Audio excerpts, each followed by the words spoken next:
ప్రభుత్వ బాలుర వసతి గృహమును పరిశీలించిన ఎస్ బాబా ఫక్రుద్దీన్.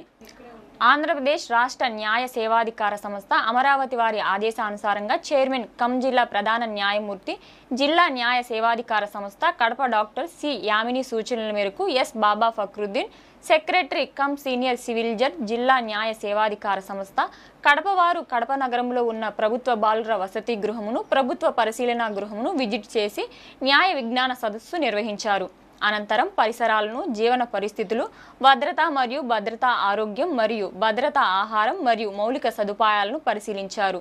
విద్య విలువైనది, క్రమశిక్షణతో అభ్యసించాలి, పరిసరాలను పరిశుభ్రంగా ఉంచుకోవాలన్నారు. పిల్లలకు అందుతున్న భోజన సదుపాయాలను అడిగి తెలుసుకున్నారు. జాతీయ న్యాయ సేవాధికార సంస్థ వారి బాలల సంరక్షణ కొరకు స్నేహపూర్వక న్యాయ సేవలు పథకం 2024 వివరించారు.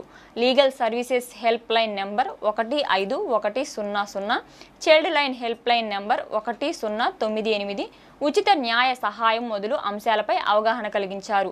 ఏవైనా సమస్యలు ఉంటే జిల్లా న్యాయ సేవా అధికార సంస్థ కడప వారి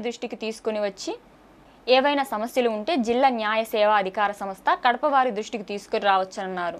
ఈ కార్యక్రమంలో ప్రభుత్వ బాలుర వసతి గృహము, ప్రభుత్వ పరిశీలనా గృహము సూపరింటెండెంట్, డిస్ట్రిక్ట్ ప్రొబేషన్ ఆఫీసర్, వైద్యాధికారిని, ఉపాధ్యాయులు మరియు విద్యార్థులు పాల్గొన్నారు.